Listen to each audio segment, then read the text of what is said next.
Olá, irmãos, graça e paz. Estamos começando mais um estudo bíblico. Com a graça de Deus, nós temos a oportunidade de continuarmos a série de mensagens Fé Aprovada. Eu espero que nessa noite a palavra de Deus se cumpra sobre a sua vida e de toda a sua família. Mas antes de nós iniciarmos o nosso estudo bíblico, eu gostaria de deixar um aviso muito importante. A Junta Diaconal, a Mocidade e o Conselho Missionário da Igreja estão realizando a campanha solidária. O objetivo dessa campanha é socorrer aquelas pessoas carentes que precisam do nosso apoio e que estão passando por dificuldades nesse momento da pandemia. Nós temos como objetivo comprar várias cestas básicas. Nós já alcançamos aí mais de R$3.000 em doação. E no próximo dia 29, nós estaremos entregando as cestas básicas que iremos comprar. E você pode contribuir financeiramente através da transferência bancária ou até mesmo pelo Pix, os dados que estão aparecendo aí no seu vídeo. Você contribuindo, não se esqueça de colocar no final da sua contribuição o código de 50 centavos para que o nosso tesoureiro reconheça a sua contribuição. Nós vamos ler o texto bíblico em Tiago, capítulo 4, versos de 1 a 4. Nós vamos iniciar hoje o estudo do capítulo 4. Na semana passada nós concluímos o estudo do capítulo 3 e agora nós vamos começar o estudo desta quarta parte da carta de Tiago, que nos diz assim: de onde procedem guerras e contendas que há entre vós? De onde, senão dos prazeres que limitam na vossa carne? Cobiçais e nada tendes, matais e invejais e nada podeis obter. Viveis a lutar e a fazer guerras. Nada tendes porque não pedis. Pedis e não recebeis porque pedis mal, para esbanjardes em vossos prazeres. Infiéis, não compreendeis que a amizade do mundo é inimiga de Deus? Aquele, pois, que quiser ser amigo do mundo, constitui-se inimigo de Deus. Queridos, essa carta ela foi escrita com o objetivo de confortar os crentes lá do primeiro século. Aqueles crentes estavam enfrentando várias provações, vários tipos de lutas, de sofrimentos, e Tiago escreve essa carta para trazer consolo, conforto ao coração daqueles irmãos. Mas vale lembrar que essa carta também foi escrita para divertir e corrigir a igreja daqueles dias. Uma igreja que não estava colocando em prática a palavra de Deus. Eram apenas ouvintes e não praticantes. E Tiago vai dizer que aqueles crentes eles precisavam agir de acordo com a palavra do Senhor. Tiago vai chamar a atenção ao dizer que a fé sem obras ela é morta, ela não tem valor, ela não tem sentido. E Tiago, ao escrever essa carta, ele tem como objetivo, então, confortar e consolar os crentes que estavam vivendo vários tipos de provações. E Tiago vai escrever também para divertir e corrigir a igreja daquela época. Mas, em terceiro lugar, Tiago escreve essa carta também para combater o mundanismo, uma espécie de sentimento, de desejos que aqueles irmãos estavam praticando na sua vida e que estavam desobedecendo a Deus, contrariando a vontade do Senhor. E esse mundanismo nós sabemos que ele é muito sério, ele precisa ser tratado, porque esse mundanismo ele vem de forma sorrateira para dividir a igreja, para prejudicar o corpo de Cristo, para trazer ao coração do crente um cansaço, um desejo de viver longe da palavra do Senhor. Então, se hoje nós temos uma guerra a enfrentar, essa guerra se chama mundanismo. No capítulo 2, os versos de 1 a 9, Tiago ele denunciou a guerra de classes que havia dentro da própria igreja. Haviam alguns crentes que estavam cometendo o pecado de acepção de pessoas, e Tiago vai exortar esses crentes a abandonarem esse preconceito. No capítulo 5, o capítulo adiante que nós vamos estudar, Tiago vai fazer a denúncia a respeito da guerra entre patrões e empregados. Tiago vai dizer que naquela igreja, patrões e empregados estavam também em guerra. No capítulo 1, Tiago nos ensinou que nós também podemos estar em guerra dentro da própria igreja, nós podemos viver essa guerra. Tiago denunciou a guerra que havia dentro da igreja ali do primeiro século. E no capítulo 4, esse capítulo que nós estamos estudando e vamos começar a estudar hoje, Tiago denuncia a guerra pessoal.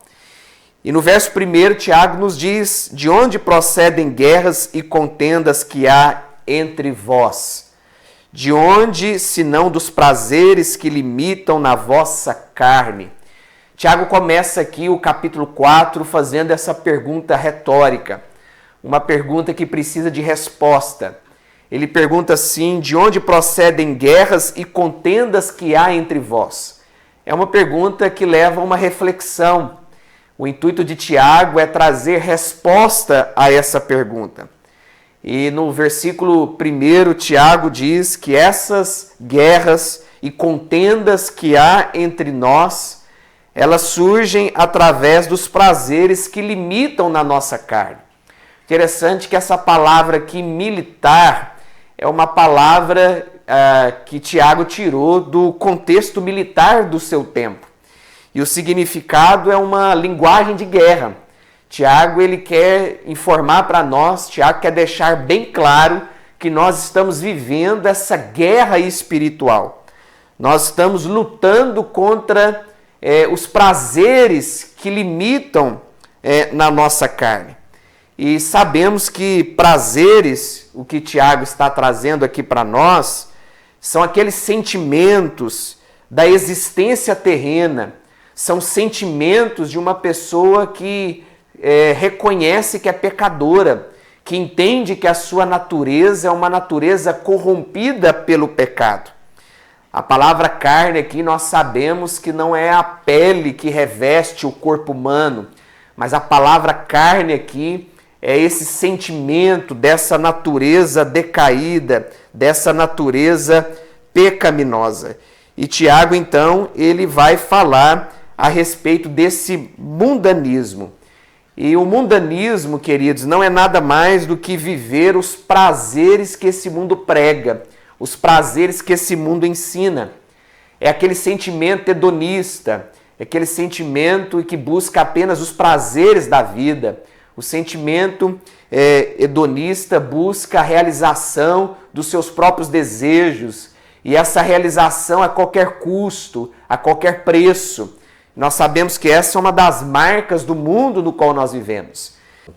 No versículo 2, Tiago vai dizer o seguinte: cobiçais e nada tendes, matais e invejais e nada podeis obter, viveis a lutar e a fazer guerras. Tiago aqui no verso 2, ele vai falar sobre as características que marcam esse mundanismo, esse sentimento contra Deus, esse sentimento de oposição à palavra de Deus. E o sentimento aqui é a vingança, é o desejo de matar, é a inveja, é o desejo de lutar contra o próximo. E nós sabemos que o mundo, esse mundanismo, é capaz de fazer qualquer coisa para a realização do seu ego, para a realização das suas vontades. O mundano, nós sabemos que ele é capaz de fazer tudo, devido à sua natureza corrompida. Ele pode realizar situações terríveis, ele pode colocar em prática planos malignos. No entanto, nós vemos aqui no versículo 2, Deus sempre frustrando os planos do mundano. Deus, ele sempre faz isso, ele frustra os planos daqueles que querem o mal. Porque olha só o que Tiago diz: cobiçais e nada tendes, matais e invejais e nada podeis obter. Viveis a lutar e a fazer guerras. É assim que Deus faz. Enquanto os homens estão querendo o mal do próximo, do seu semelhante, Deus, ele vai frustrando os planos. As pessoas vão cobiçando, mas nada elas podem ter. Elas podem invejar, elas podem ter o desejo de tirar a vida do outro, mas nada vão obter. É assim que Deus faz no coração daquele que luta contra a sua própria palavra, contra a sua própria vontade. Nós vemos que a causa desta guerra são os prazeres que limitam na nossa carne. E a prática, aqui no versículo 2, é a cobiça. É desejar aquilo que não lhe pertence, aquilo que não é seu. E é sobre isso que Tiago vai tratar aqui no início do capítulo 4. As pessoas, muitas vezes, elas amam essa tríade do mundo, que está lá em 1 João, capítulo 2, versículo 16.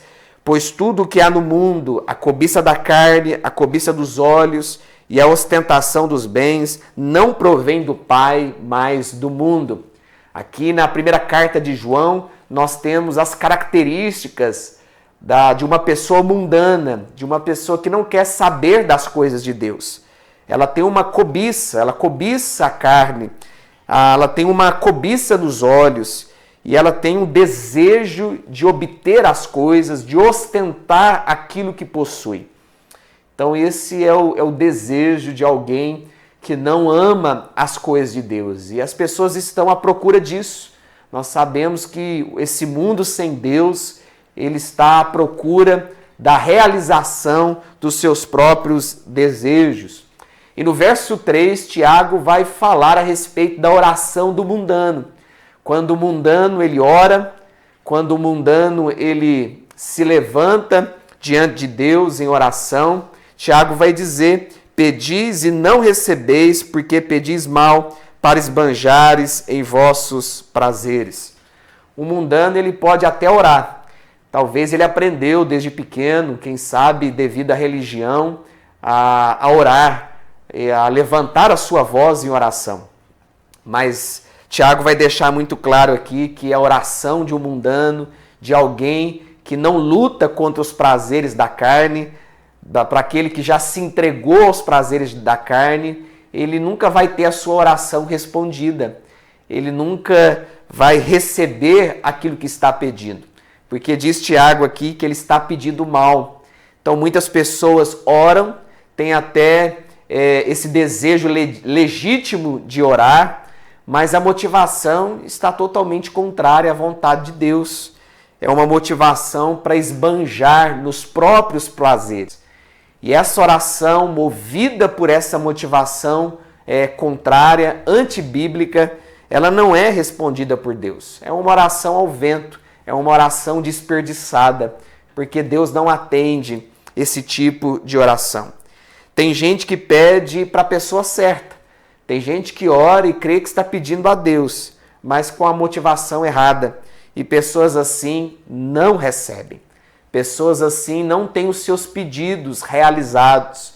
Pessoas que pedem mal para esbanjares em seus próprios prazeres, elas não têm a oração atendida por Deus. O mundano, ele acredita que Deus é obrigado a responder às suas orações. E o crente humilde, o servo fiel, aquele que reconhece que é um pecador e que necessita da graça de Deus, ele entende que Deus é soberano e que Deus não é obrigado a responder nenhum tipo de oração. Deus não é responsável ou obrigado a nos dar todas as coisas, nós sabemos disso. Então a palavra de Deus nos ensina que aquele que ora certo, com a motivação certa, aquele que ora com o objetivo de glorificar a Jesus, esse sim tem a sua oração respondida. Que nós possamos entender isso, que as nossas orações não sejam para esbanjarmos os nossos prazeres, não seja para nós evidenciarmos a vaidade ou até mesmo o orgulho da nossa vida, mas que a oração seja na nossa vida uma prática para que o nome de Deus seja glorificado em nós, para que o nome de Jesus seja realmente exaltado. A oração genuína, ela tem como base o pedido para a pessoa certa e com a motivação certa. Nós precisamos orar a Deus. Nós oramos a Deus porque nós cremos que é Deus quem responde às nossas orações. Mas precisamos entender que essa oração, ela precisa ter uma motivação correta. Ela precisa partir de um coração que tenha uma motivação que realmente adora ao Senhor. O que devo fazer então para orar assim, para a pessoa certa e com a motivação certa? Você precisa abandonar algumas coisas, como o ódio, a cobiça, a inveja e tantos outros pecados. com coração invejoso, com coração carregado de ódio, você não vai conseguir orar a Deus e você não vai conseguir orar com a motivação correta. Então você precisa entender que a sua oração ela só será atendida por Deus se você realmente orar com a motivação correta. Essa motivação que não tem como intuito enaltecer a você mesmo, mas tão somente enaltecer a grandeza, a graça e o poder de Deus na sua vida. Do versículo 4, Tiago continua: infiéis, não compreendeis que a amizade do mundo é inimiga de Deus? Aquele, pois, que quiser ser amigo do mundo, constitui-se inimigo de Deus. A amizade com o mundo é uma espécie de adultério espiritual.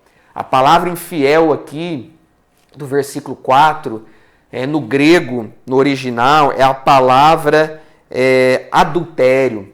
Então é muito sério quando Tiago diz infiéis ou adúlteros, não compreendeis que a amizade do mundo é inimiga de Deus? Quem se entrega aos prazeres do mundo, aos prazeres da carne, se tornam adúlteros diante de Deus. Tiago quer deixar muito claro que esse desejo de ser amigo do mundo e fazer aquilo que o mundo faz é constituir-se inimigo de Deus, é se constituir um adúltero aos olhos do Senhor. É um adultério espiritual. E aquele, pois, que quiser ser amigo do mundo, constitui-se inimigo de Deus. Se o seu objetivo é se tornar amigo do mundo, obedecer às coisas desse mundo, buscar as coisas desse mundo, você será inimigo de Deus. A palavra do Senhor é muito clara. Não tem como você ser amigo do mundo e amigo de Deus ao mesmo tempo. Jesus já havia dito que nós vamos contrariar um dos dois senhores. Ou você vai contrariar a Deus, ou você vai contrariar ao diabo, Satanás, aquele que controla, que rege as intenções desse mundo, os prazeres desse mundo. O mundo está em constante inimizade contra Deus.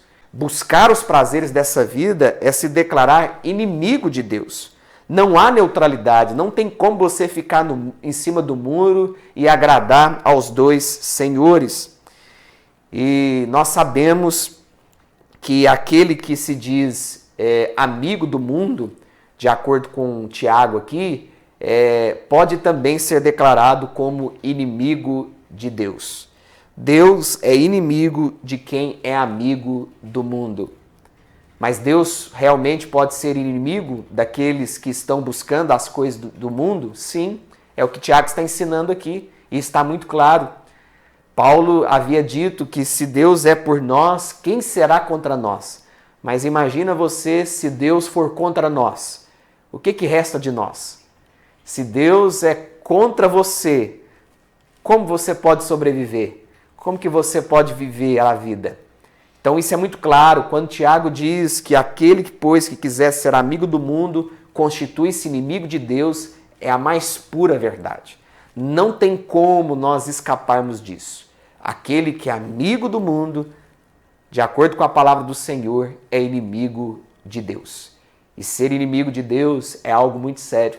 Ser inimigo de Deus é você ir contra o Criador dos céus e da terra, é você ir contra aquele que tem o poder de fazer todas as coisas, é você ir contra o verdadeiro soberano, o Deus Todo-Poderoso. Que no nome de Jesus, que você possa entender que você está em guerra pessoal, há uma guerra dentro de você, e você precisa lutar contra os prazeres desse mundo, você precisa lutar contra os prazeres da carne, você precisa se posicionar fielmente diante de Deus para que você seja tão somente amigo dele e não amigo desse mundo e não amigo dos prazeres desta vida. Que Deus abençoe sua vida, que a graça de Deus esteja sobre você, que o Senhor lhe conceda força, que o Senhor lhe conceda autoridade espiritual, que o Senhor lhe conceda unção do alto para que você possa vencer os prazeres que limitam contra a sua carne. e que jamais você se torne inimigo de Deus. Que você busque sempre as coisas de Deus, que você busque sempre o prazer de Deus, para que a sua vida seja realmente uma vida que tenha valor, uma vida que glorifica Jesus e que tem como intuito fazer o nome dele conhecido. Que Deus abençoe sua casa, sua família, que Deus lhe dê uma noite de descanso, uma noite de paz e que você continue caminhando sempre na presença de Deus, fazendo o nome dele conhecido a todo tempo. Vamos orar, vamos falar com o Senhor e na próxima semana nós vamos ver como que podemos vencer essa guerra contra nós mesmos. Como que nós podemos vencer os prazeres que limitam contra a nossa carne. Vamos orar. Querido Deus, nós te louvamos, nós te agradecemos pela tua palavra, te agradecemos pelo teu Espírito que está em nós, que nos fortalece, que nos prepara para a guerra, ó Deus, para vivermos aquilo que o Senhor realmente tem preparado para a nossa vida. Ajuda-nos, ó Deus, a vencer todas as lutas, todos os desafios da carne, todos os desafios dessa vida. Que o poder do Senhor esteja sobre nós e que jamais venhamos ceder aos prazeres desta vida, aos prazeres desse mundo. Guarda o nosso coração, firma os nossos passos e nos dê, ó Deus, a cada dia autoridade espiritual para vivermos aqui neste mundo de acordo com a tua palavra. É que nós oramos em nome de Jesus, o nosso Salvador. Amém. Tenham todos uma boa noite, um bom descanso. Se Deus permitir, na próxima semana nós estaremos juntos nesse mesmo horário.